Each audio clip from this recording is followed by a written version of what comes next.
3 மாத ஆட்சி காலத்துல கிட்டத்தட்ட 20,000 கோடிக்கு மேல கடன் வாங்கிதான் ஆகணும். வாங்காம இந்த கவர்மெண்ட் நடத்த முடியாது. அது யாரு முதலமைச்சரா வந்தாலும் தான் தங்கம் தென்னரசு கேட்டார். கடன் வாங்காம அது ஒரு எல்லைக்கு மேல கூட நாங்க வாங்க மாட்டோம்னு ஒரு சவால் விட முடியுமான்னு கேட்டார். அப்படி நீங்க வாங்காம இருந்து அரசு நடத்திட்டீங்கன்னா அரசியல் விட்டே போறேன்னார். சாத்தியமில்லாத வாக்குறுதிகளை நீங்கள் தெரிந்தோ தெரியாமலோ அல்லது தமிழ்நாட்டு மக்கள் மீது அபிமானம் வைத்து சொல்லியிருந்தால் கூட அதை பற்றிலாம் கவலையப்படாதீங்க. நீங்கள் இன்னைக்கு கஜானா கிட்ட உட்காந்துட்டீங்க. சாவி உங்க கையில் தான் இருக்கு. திறந்து பார்த்தா எவ்வளவு இருக்குன்னு தெரியுது, என்ன இல்லைன்னு தெரியுது. கூச்சமே இல்லாமல் வெட்கமே படாமல் மரிய வில்சன் அவர்கள் பேசும்போது சொல்லியிருக்காரு, பார்ட்டி ஃபண்டுன்னா திமுகக்கு என்னன்னு தெரியாதா, நாங்க ஒரு அறிக்கை ரெடி பண்ணிக்கிட்டு இருக்கோம், சட்டமன்றத்துல உங்களுடைய அந்த பார்ட்டி ஃபண்ட் விஷயம் எல்லாத்தையும் அம்பலப்படுத்துவோம் அப்படின்ற மாதிரி திமுகவின் ஊழல்களை பட்டியலிடுவோம்னு சொல்லியிருக்கிறார். பட்டியலிட்டதோடு நிக்க கூடாது, அது வெத்து வேலை. அதுல ஆதாரங்கள் இருந்தால், ஊழலுக்கு ஆதாரம் இருந்தால் வழக்கு தொடுத்து தண்டனை வாங்கி தரணும். இன்னைக்கு கூட ஒரு அமைச்சரின் ஆடியோ, பெண் அமைச்சரின் ஆடியோ வெளிவந்திருக்கு. இது ஏன் இடம், இங்க யாரும் கால் பதிக்க முடியாது அப்படின்ற மாதிரி அமைச்சர் தரப்புல விளக்கம் சொல்லிருக்காங்க. மறைமுகமாவது நீங்க என்ன பண்ணிருக்கணும், அந்த அமைச்சரை கூப்பிட்டு கண்டிச்சாரா, கண்டிச்ச விஷயத்தை நீங்க தகவல்னு கசிய விடுறீங்களா பல விஷயங்களை, அது மாதிரி இதையும் கசிய விடுங்க. அமைச்சரை கூப்பிட்டு லெப்ட் அண்ட் ரைட் வாங்கினார் முதலமைச்சர். ஒருத்த சர்ச்சையை கிளப்புறானா அவனை கட்சி விட்டு நீக்கு. இப்போ அவன் எழுப்புன அந்த பிரச்சனைக்கு என்ன தீர்வு?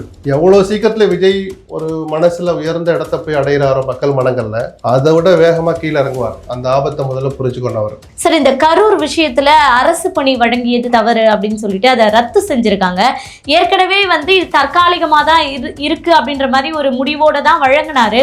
ஸோ அதை வழங்காமலே இருந்திருக்கலாமா விஜய் அவர்கள்? அதான், இது வழங்காமலே இருந்திருக்கலாங்கிறது ஒரு பார்வை. நீதிபதிகளே அன்னைக்கு அதை அனுமதிச்சிருக்கூடாது. ஸோ விஜய் முதல்ல யோசிச்சிருக்கணும். தற்காலிகம்னு சொல்றாங்களே, இதை கொடுத்துட்டு ஒருவேளை கோர்ட்டு இல்லைன்னு சொல்லிட்டா, ரத்துன்னு சொல்லிட்டா அவன் மனசு என்ன பாடுபடும்னு நிஜமான உணர்வு இருந்திருந்தா விஜய்க்கோ, விஜயினுடைய செயலாளர்களுக்கோ, இந்த கட்சியினுடைய பொதுச்செயலாளருக்கோ, யாருக்கா இருந்து தலைவரே கொஞ்சம் இருங்க, வாக்குறுதி போட்டு கொடுத்துட்டு வாங்க, நீதிமன்ற தீர்ப்பு வந்த உடனே நான் உங்களுக்கு கொடுக்குறேன்னு சொல்லிட்டு அன்னைக்கு யாருமே அட்வைஸ் பண்ணலையே. இன்னைக்கு அந்த 31 பேர் குடும்பங்கள்ல நீங்க 2வது தடவை ஒரு துக்க வீடா ஆக்கிட்டீங்க. நீங்க எதுக்காக அந்த 31 பேர் குடும்பத்தை இவ்வளவு சிதைச்சிங்க? விஜயும் சேர்ந்துதான் சிதைச்சாங்க.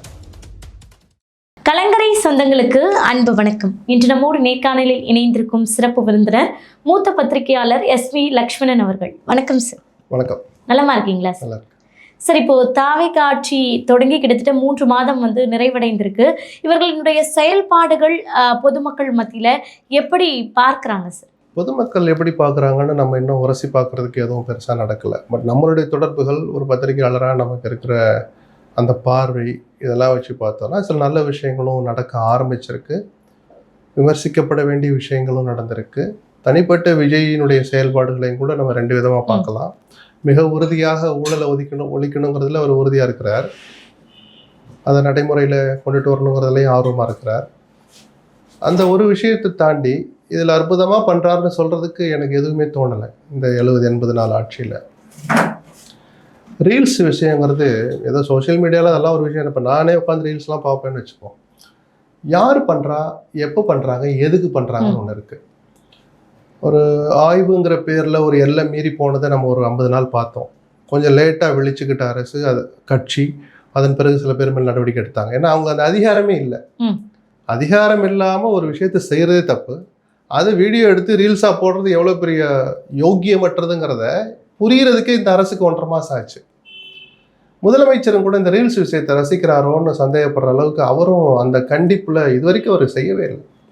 ரீல்ஸே பண்ணக்கூடாதுன்னு நம்ம சொல்லலாம். நல்ல விஷயங்களுக்கு ஒரு அறிவுரை சொல்லி ஆலோசனை சொல்லி ரீல்ஸ் போடுறது வேற. கண்டிப்பாக ஆய்வு பண்ணுற போது சில விஷயங்கள் அதிகாரிகள்கிட்ட இளமுறை காய்மறையாக விசாரிக்கணும், அல்லது 4 பேரை தள்ளி நிற்க சொல்லிட்டு விசாரிக்கிற விஷயங்கள், ஆய்வு பண்ணுற விஷயங்கள்னு இருக்குது. இது எதை பற்றியும் ஒரு பிரங்கையே இல்லாமல் சும்மா நாங்கள் போகிறோம், நம்மளை இதையும் முதலமைச்சர் பார்க்கட்டும் அப்படிங்கிறது. இந்த படம் பார்க்குற போது அழுகிறது ஒன்றும் தப்பு இல்லை, அது அவங்களுடைய உணர்வு, அவங்களுடைய தலைவர், அவங்க ஆராதிக்கிற ஒரு நடிகர். கடைசி படம்னு சொன்ன போது இன்னும் கூட கொஞ்சம் கூடுதலாக உணர்ச்சி வர்றத பற்றி நமக்கு இல்லை.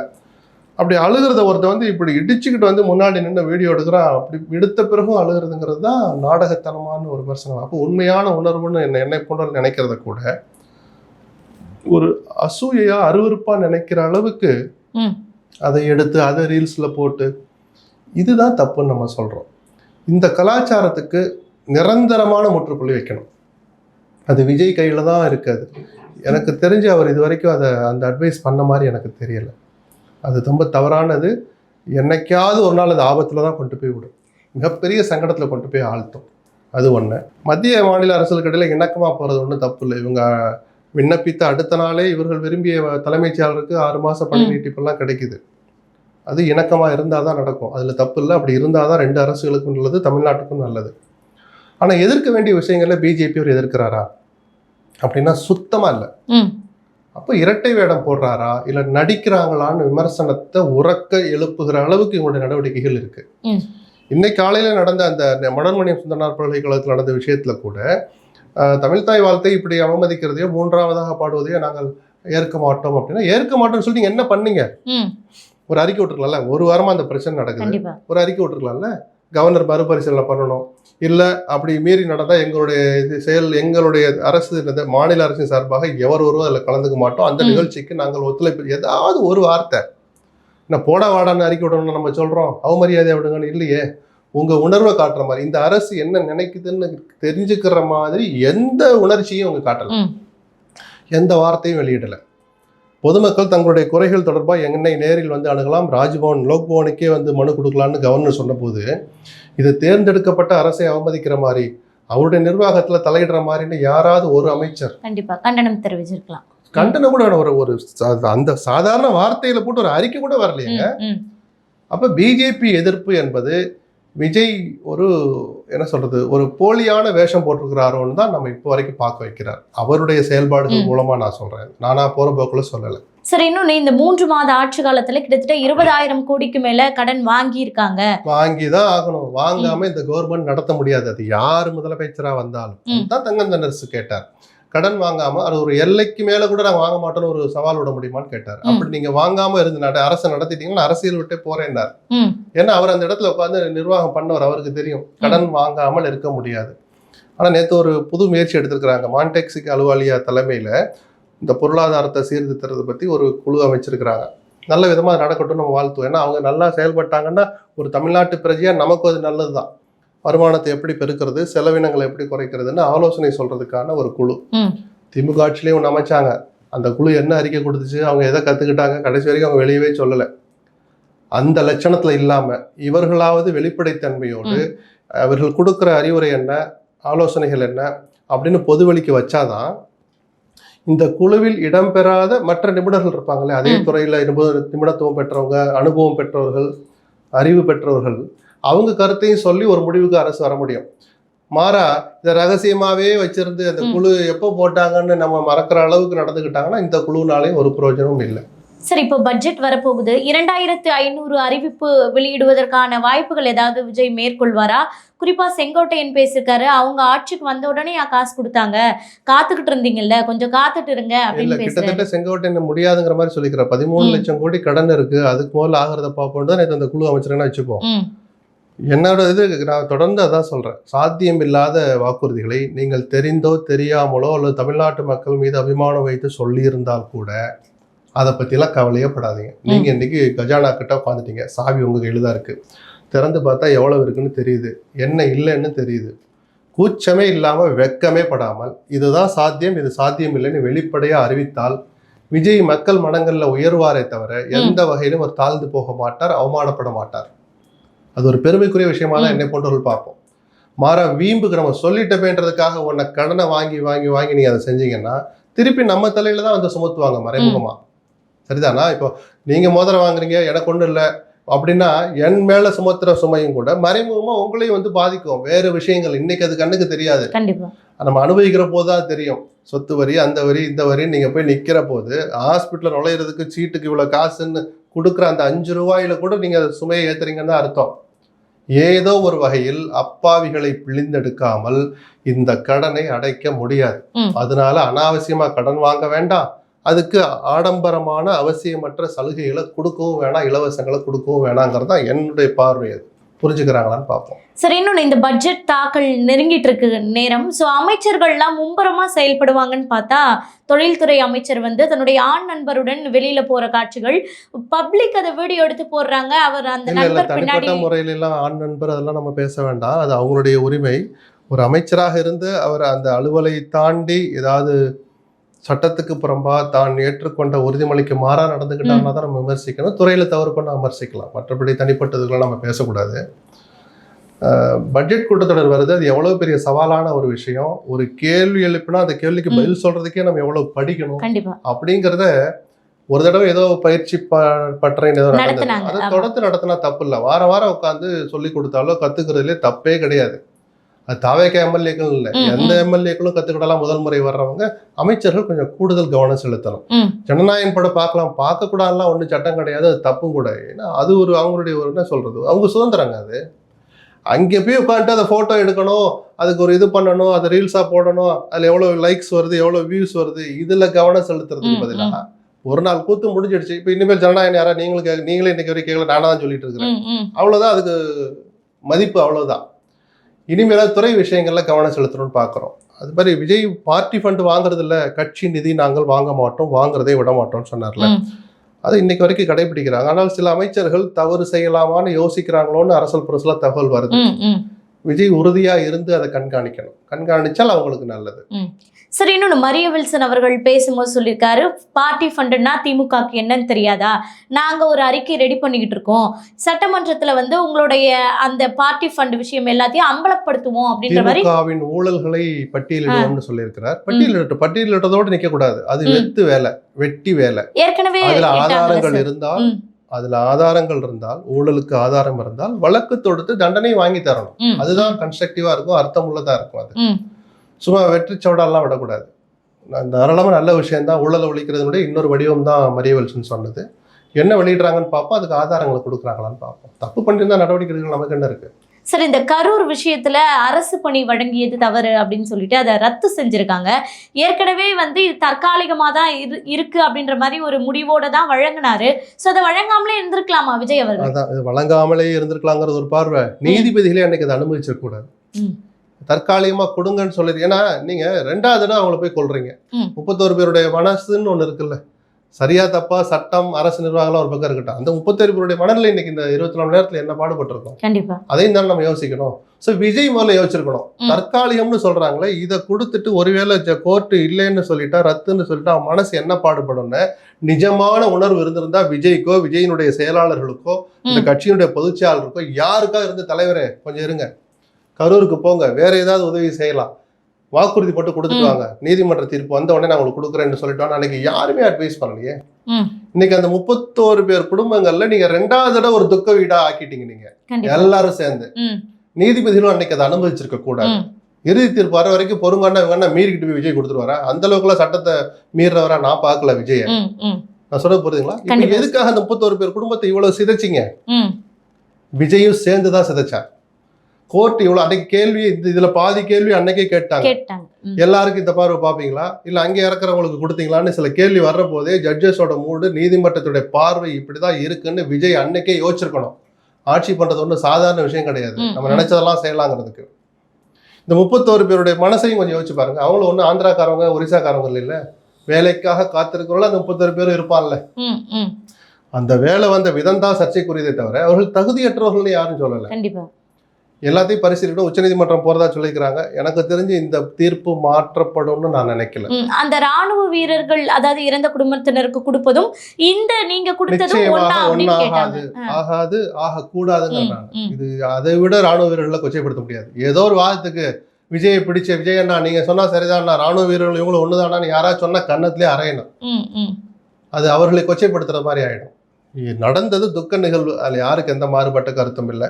ஒரு உயிரை இழந்த குடும்பத்துக்கு என்ன உதவி செஞ்சாலும் ஈடாகாது, என்ன வேணாலும் செய்யுங்க. பட் இந்த மாதிரி அரசு நிர்வாகத்தை பயன்படுத்தி, அரசு செல்வாக்கை பயன்படுத்தி, அதிகாரத்தை பயன்படுத்தி நினைச்சதையெல்லாம் செய்ய முடியுமாங்கிறதுக்கான ஒரு கடிவாளம் இது ஒரு வகையில் நல்லது. சரி, இன்னொன்று என்னதான் வந்து இப்படி விஜய் அவர்கள் பல திட்டங்களை கொண்டு வரணும் அப்படின்னு மக்கள் நலத்திட்டங்களை யோசிக்க வேண்டிய நிலைமையில இருந்தாலும், ஆனால் ஒரு பக்கம் கட்சிக்குள்ள உட்கட்சி மோதலாக அவரவர் தலை தூக்கக்கூடிய விஷயங்களை செஞ்சுக்கிட்டு இருக்காங்களா? இன்னைக்கு கூட ஒரு அமைச்சரின் ஆடியோ, பெண் அமைச்சரின் ஆடியோ வெளிவந்திருக்கு. இது ஏன் இடம், இங்க யாரும் கால் பதிக்க முடியாது அப்படின்ற மாதிரி அமைச்சர் தரப்புல விளக்கம் சொல்லியிருக்கிறாங்க. அந்த ஆடியோவை வெளியிட்டவரை கட்சி விட்டு நீக்கிருக்காங்கன்னு நினைக்கிறேன். இந்த மாதிரி பண்றது வெளிப்படையா உங்க டேமேஜ் கண்ட்ரோல் அப்படின்னு நீங்க பண்ணலாம். மறைமுகமாவது நீங்க என்ன பண்ணிருக்கணும், அந்த அமைச்சரை கூப்பிட்டு கண்டிச்சாரா? கண்டிச்ச விஷயத்த நீங்க தகவல்னு கசிய விடுறீங்களா பல விஷயங்களை, அது மாதிரி இதையும் கசிய விடுங்க. அமைச்சரை கூப்பிட்டு லெப்ட் அண்ட் ரைட் வாங்கினார் முதலமைச்சர், பொது வெளியில எப்படி பேசணும், தொலைச்சிடுவேன்னு முதலமைச்சர் சொன்னார்ன்ற செய்தி மறைமுகமாவது வர்ற அளவுக்காவது அவங்க நடந்துக்கணும். இது வரைக்கும் வரல. அது போல அரசு வழக்கறிஞர் நியமனத்துக்கு பணம் வசூல் பண்றான்னு சொன்னாங்க. அந்த பொண்ணை கட்சி விட்டு நீக்கிறீங்க. அந்த வழக்கறிஞரை நேத்து கூட ஒரு ஆடியோ கேட்ட ஒருத்தர் அந்த ஆடியோ வெளியிட்டவரை கட்சி விட்டு நீக்கிறீங்க, வாங்குறவனே நீக்கிறீங்க. இதெல்லாம் ஊழலை ஒழிக்கிறதுல விஜய் உறுதியா இருக்கிறாருன்னு சாதாரண பொதுஜனம் தொடர்ந்து நம்பணும்னா உங்களுடைய எல்லா பிரச்சனைகள்லையும் உங்களுடைய அந்த கொள்கை அமல்படுத்தப்பட்டுக்கிட்டே இருக்கணும். அந்த பார்வை மாறக்கூடாது.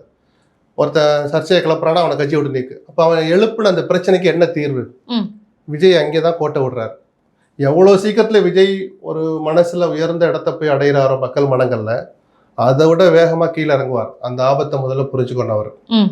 அப்போ அந்த பொண்ணு ரைட்டு கட்சி கட்டுப்பாட்டை மீறி தான் போய் வழக்கு போடுறாங்க. ஏமா எதா இருந்தாலும் நம்ம உள்ள பேசி தீர்த்துக்க வேண்டாமான்னு கேட்கலாம். ஒரு பார்வை கட்சியை விட்டே நீக்கினாலும் பரவாயில்ல, அது ஆளுங்கட்சியை விட்டே நீக்கினாலும் பரவாயில்லன்னு ஒரு பொண்ணு துணிச்சலா கோர்ட்டுக்கு போறான்னா அந்த பொண்ணு எழுப்பின குற்றச்சாட்டுல கொஞ்சமாவது உண்மை இருக்குமோ அப்படின்னு ஒரு நிமிஷம் விஜய் யோசிந்தாருன்னா கட்சியை விட்டு நீக்கட்டும்.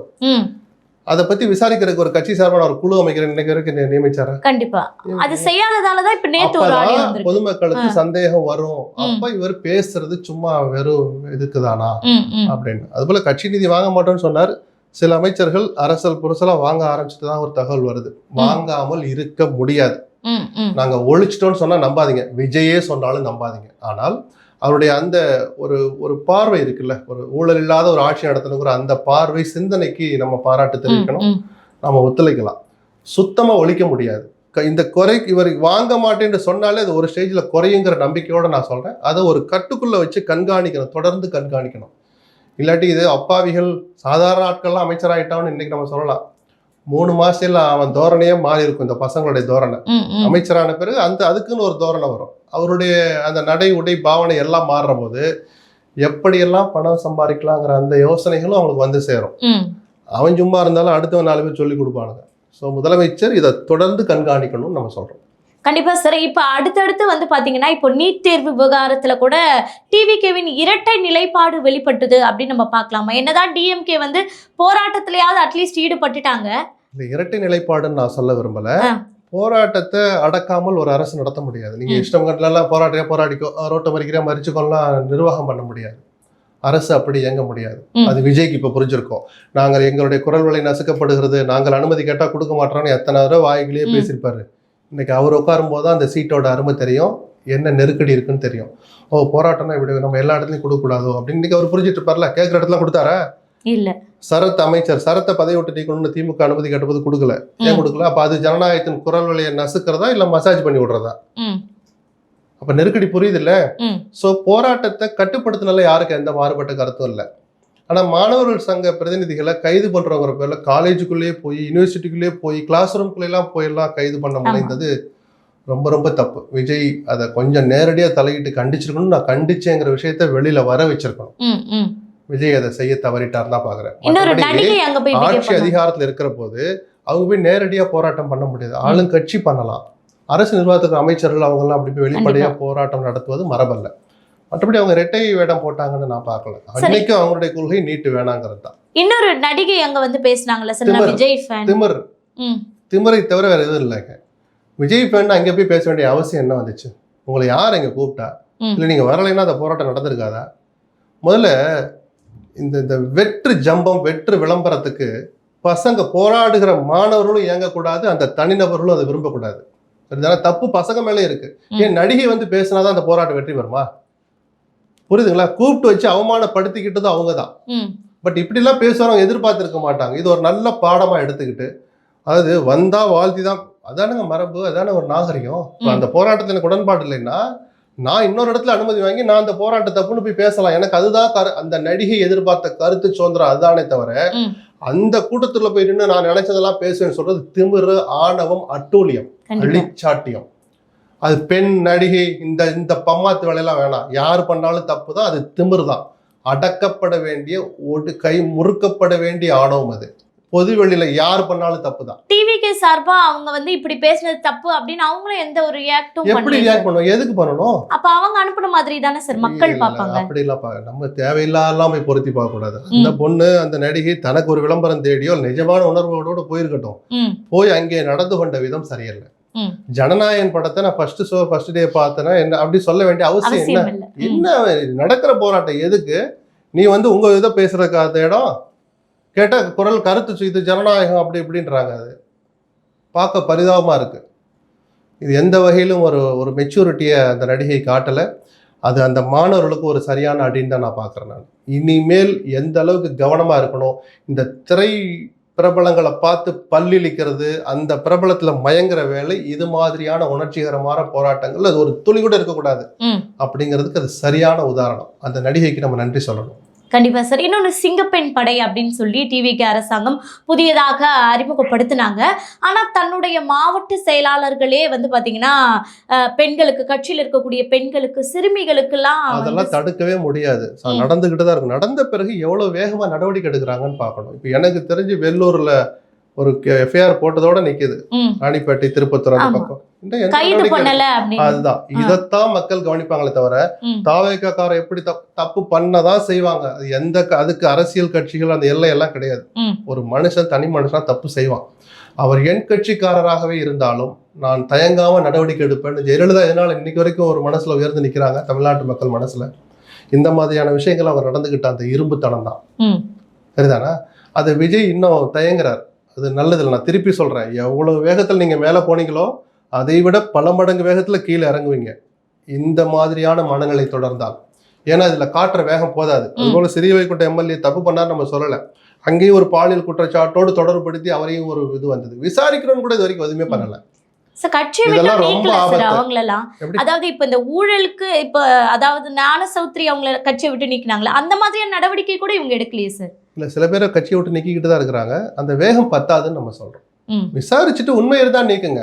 அல்லது நீ குற்றவாளி இல்ல, அப்பாவிதான் நிரூபிச்சுட்டு கட்சிக்கு வாப்பான்னு சொல்லிட்டு டக்குன்னு முதல்ல நீக்கி ஒரு எஃப்ஐஆர் போட்டாச்சுன்னா நீங்க நீக்கிறதுல உங்களுக்கு என்ன தயக்கம்? குறைஞ்சபட்ச அடிப்படை முகாந்திரம் இருக்கும் தானே, பிரைமா ஃபேசி இருக்கும் தானே எஃப்ஐஆர் போடுறீங்க. அப்படின்னாலே கட்சியை விட்டு நீக்கிறதுக்கு ஒரு குறைஞ்சபட்ச நியாயம் வந்துடுது இல்லை. அதை இவங்க பல நேரங்களில் செய்யலை. சார், கர்நாடகா செல்லும் முதல்வர் எதிர்ப்பு குரல் இப்போ முக்கியமான தலைவர்கள்லாம் பதிவு பண்ண ஆரம்பிச்சாங்க. தமிழரின் உரிமையை அங்க போய் மீண்டும் அடகு வைக்க போறீங்களா அப்படின்னு நீங்க எப்படி பாக்குறீங்க? முதல்வர் வைக்கிறதா போறாருன்னு நான் பார்க்கல. அப்படி மதிச்சு பெருந்தன்மையோட போய் பேச்சு நடத்தின தமிழ்நாட்டை கடந்த காலங்களில் கர்நாடகா எப்படி நடத்துச்சுன்றதை நினைச்சு பாருங்கன்னு தான் நம்ம எல்லாம் சொல்றோம். விஜயும் போய் எப்படியாவது தமிழ்நாட்டினுடைய நலனை தார வார்த்துட்டு வந்துடணும்னு இவர் நினைச்சிருக்க மாட்டார். நம்ம ஒரு ஸ்ட்ராட்டஜி எடுப்போம், நம்ம ஸ்டைலில் போவோம்னு கூட நினைச்சிருக்கலாம். அதுல இருக்கிற ஆபத்துக்களை அவர் உணரணும். சம்பந்தப்பட்ட நபர்களை கூப்பிட்டு போய் அனைத்து கட்சி கூட்டம் கூட்டுறதுங்கிறது ஒரு சம்பிரதாயம்னு அவர் நினைச்சாருன்னா முன்னாள் முதலமைச்சர்ல கூப்பிடுங்க, என் வீட்டுக்கு வாங்கன்னு சொல்லுங்க, வீடு தேடி போங்க, ஒரு ஹோட்டல்ல ரூமை புக் பண்ணுங்க, ஆளை புக் பண்ணி எடப்பாடி வாங்க, ஸ்டாலினை கூப்பிட்டா வரப்போறாரு, துரைமுருகன், ஓபிஎஸ்லாம் இருக்கிறாங்க, எல்லாம் பொதுப்பணித்துறையை பார்த்தவங்க, முதலமைச்சராக இருந்தவங்க. என்ன செய்யலாம்? கூப்பிட்டு கேட்டா விஜய் இன்னும் கொஞ்சம் என்ன சொல்றது, அந்த சிம்மாசனம் போட்டுதான் அமருவார் மக்கள் மனங்கள்ல. நல்ல ஸ்ட்ராட்டஜின்னு இதைத்தான் பேசுவாங்களே தவிர நீங்க கர்நாடகாவுக்கு பேச போறனால எல்லாம் உங்களுக்கு ஒண்ணு பெருசா பேர் கிடைக்காது. ஏன்னா அவங்க நம்மளை நடத்தின விதம் அப்படி. பேச்சுவார்த்தையை மதிக்கிறது இல்ல, பெருந்தன்மையை மதிக்கிறது இல்ல, தமிழ்நாட்டு மக்களுடைய உணர்வுகளை மதிக்கிறது இல்ல, உச்சநீதிமன்ற தீர்ப்புகளையும் மதிக்காத கர்நாடகாவை ஏன் இனிமேல் இப்படி போய் திருப்பி நம்ம ஒரு அப்ரோச்சை தொடரணும்? அர்த்தமே இல்லாமல் தான் இவங்க சொல்றாங்களே தவிர விஜய் போகக்கூடாது நம்ம சொல்லல. விஜய் போறது தமிழ்நாடே போற மாதிரி தான் அர்த்தம். தமிழ்நாட்டு மக்களின் சார்பாக போறார். ஸோ அது விஜயா, எடப்பாடியா, ஸ்டாலினாங்கிறது விஷயம் இல்லை.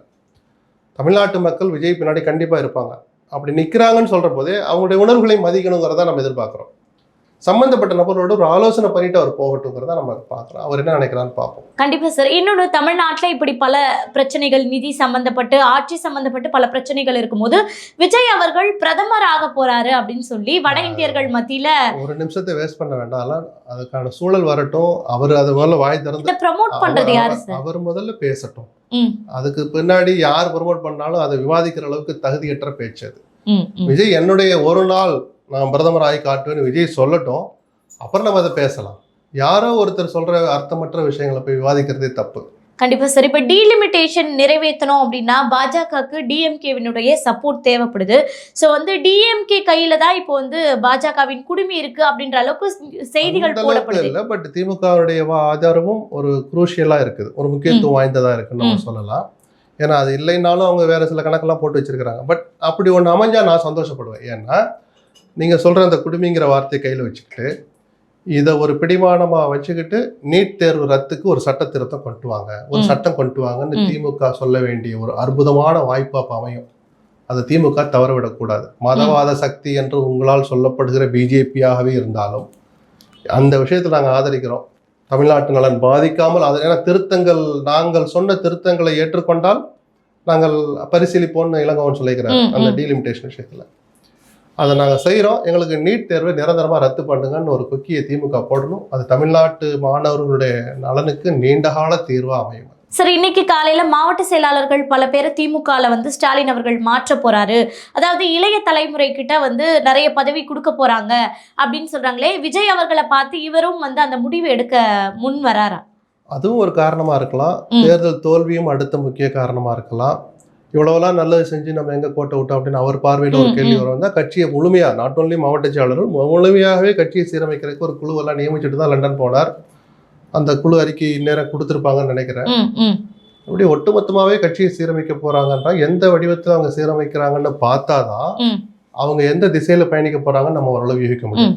மற்றபடி இளைஞர்களுக்கு முக்கியத்துவம் தர மாதிரி ஒரு முடிவுகள் வந்தால் அது ஆச்சரியம் இல்லை. அதுக்கு விஜய் இம்பேக்டும் ஒரு காரணமாக இருக்கும், இருந்தால் தவறில்லை. சரி, இன்னொன்று பாஜக அதாவது டிஎம்கே கூட்டணி அமைவதற்கான வாய்ப்புகள் இருக்கு நாடாளுமன்ற தேர்தலில், அதற்கான சாத்தியக்கூறுகள் போயிட்டு இருக்குன்றாங்களே, அதுக்கான வாய்ப்பு இருக்கா சார்? உண்மையாக 2.5 வருஷம் இருக்கு, அப்போ பேசலாம். ஆனால் வாய்ப்பு இல்லைன்னு அதெல்லாம் மறுக்க முடியும். ஏற்கனவே கூட்டணி வச்ச கட்சியில் தானே 2 பேர். ஒரு இரவுல கலைஞர் அந்த கூட்டணி அமைச்சார். அப்போ அவருக்கு அதை சமாளிக்கிற ஆற்றல் இருந்தது, சூழல் இருந்தது. இப்போ அதற்கான வாய்ப்பு அமைஞ்சிருக்கு, நெருங்கி வரல. ஏன்னா அதுக்கு அவசியம் இல்லை. ஒரு மசோதாவை ஆதரிக்கிறனாலே பாஜகவோட கூட்டணி போறாங்கன்னு அர்த்தம் இல்லை. ஆதரிச்சால் தேர்தலுக்குன்னா 2.5 வருஷம் இருக்கு. 2 மாசத்துலயே என்னென்னமோ மாற்றங்கள் நடக்குது.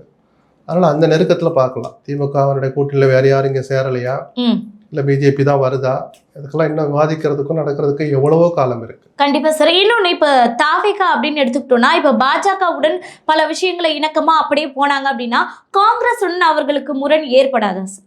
ஏற்கனவே கூட்டணி விட்டு வெளியாச்சு, இனிமேல் என்ன முரண்? ஆல்ரெடி கூட்டணி உடஞ்சிடுச்சு. இந்தியா கூட்டணியிலேருந்து நாங்கள் விலகிட்டோம்னு சொல்லிட்டாங்க. இல்லை நீங்கள் அப்படி சொல்லாதீங்க, கூட்டத்தில் கலந்துக்கணும்னு சொன்ன பிறகும் அந்த கூட்டத்தில் கலந்துக்கல திமுக. கூட்டணியும் முறிஞ்ச பிறகு இனிமேல் காங்கிரஸை பற்றி கவலைப்படுறதுக்கு திமுகவுக்கு அவசியம் இல்லை. திமுகவை பற்றி கவலைப்படுறதுக்கு தேசிய அளவில் காங்கிரஸுக்கு ஒரு கவலை இருக்கு, விட்டுறக்கூடாதுன்னு. மாநில அளவில் அவங்க ரொம்ப சந்தோஷமா இருக்கிறாங்க. விலகி வந்தாங்க, விஜயோட சேர்ந்தாங்க, 60 ஆண்டுகளுக்கு பிறகு அமைச்சரவையில இடம் பெற்றுட்டாங்க. அவங்க அதை பற்றி கவலைப்படுறதா நினைக்கல. திமுக அதை கண்டுக்கிடல. சார், ஆனா தாவேகா பொறுத்தவரை இப்ப பாஜகவுடன் இணக்கமா போயிட்டாங்க அப்படின்னா காங்கிரஸுடன் கூட்டணியில இருக்காங்க, சோ முரண்பாடுகள் ஏற்படாதா சார்? பிஜேபியோட இணக்கமா போனாங்கன்னு நான் சொல்லலையே. எதிர்க்கிற விஷயங்கள்ல அந்த வேகம் பத்தலைன்னு தான் நம்ம சொல்றோம். கூட்டணியில போனாங்கன்னு நம்ம சொல்லலையே. கூட்டணி காங்கிரஸோட தானே அறிவிச்சிருக்காங்க. கூட்டணி அமைச்சரவையில இடம் கொடுத்த பிறகு கூட்டணி பத்தி கேள்வியே வரலையே. ஆல்ரெடி அவங்க எஸ்டாப்ளிஷ் பண்ணிட்டாங்களே. பிஜேபியை சில கொள்கை ரீதியாக தமிழ்நாட்டு நலன்கள் பாதிக்கப்படுற மாதிரி நடந்துகிட்ட போது கூட நீங்க விமர்சிக்க மாட்டீங்கன்னு ஒரு விமர்சனத்தை தான் வைக்கிறமே தவிர பிஜேபியோட உறவுல இருக்கிறாங்க நம்ம சொல்லலையே. அதனால அந்த கேள்விக்கு அர்த்தம் இல்லை. கண்டிப்பா சார். நடப்பு கால அரசியல் குறித்து பல்வேறு தகவல்களை பகிர்ந்துக்கிட்டீங்க. தொடர்ந்து பேசுவோம். நன்றி சார். நன்றி.